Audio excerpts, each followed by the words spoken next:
कारण कुठलीही माहिती देणार चालू मी जे आहे ते सत्य परिस्थिती सांगालो आणि ऐकून घ्या. खरोखर जर शेतकऱ्याला जर निर्माण करायचं असेल ना विनाकारण कोणाची आडवी तिडवी माहिती सांगून उगाच शेतकऱ्याला गाडीत घालू नये.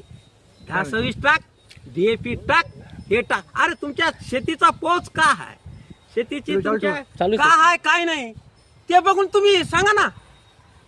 आता मला सांगा, बरेच शेतकरी आता आपले खत जे आहेत की नाही, आता मला सांगा बरं तुम्ही मला मी तुम्हाला एक प्रश्न करतो, एकच करतो. आता शेतकऱ्यानं खत घेतला, गहू पेराला शेतकरी एक बॅग खताची घेतली, केवढ्याला घेतली? 1800 रुपयाला. आता त्यानं शिप्यावर त्या पिकाला हे होते की काय जमिनीत गेल्यावर खताचा परिणाम कुठं येते? जमिनीत गेल्यावर. मग आता ते शेतकरी वरून टाकते, मी टाकालो म्हणते 18 रुपयाची बॅग, आता मला लई उत्पन्न येते. काचा गद्दीच्या गांडीचे येते काय? ते वरी जाते आणि त्याचे कुठल्या रेट गेले. कमीत कमी शेतकऱ्याला एवढंच माहित आहे की आपला खत आपण कुठं टाकायचं असते. आपण पीक लावलंय, पिकाच्या मध्ये त्याच्यावरी माती पडली तर खत काम करते, नाही तर करीत नाही. विषय संपला. बरोबर आहे की नाही? बरोबर आहे. अत्यंत पोटतिडकीने आणि आपलं म्हणणं मांडलं आहे. आणि शेतकऱ्याला सांगितलं की बाबा तुमचे जे खत आहेत पिका लागून होण्यासाठी ते मातीमध्ये गाडले गेले पाहिजे. मुळे टाकू नका.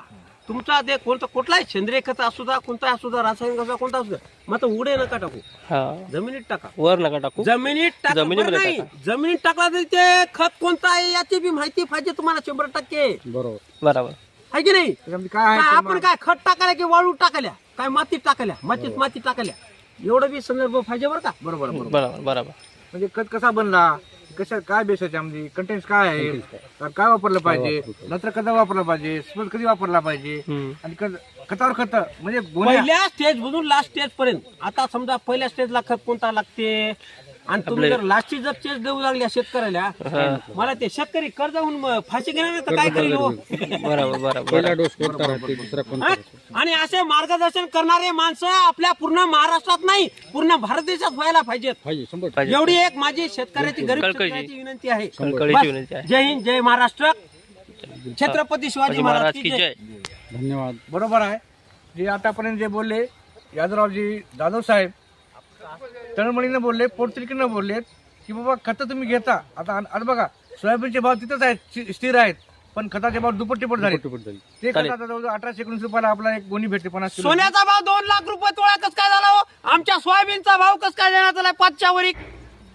आणि या सरकारला हे प्रश्न विचाराव कोणी बी.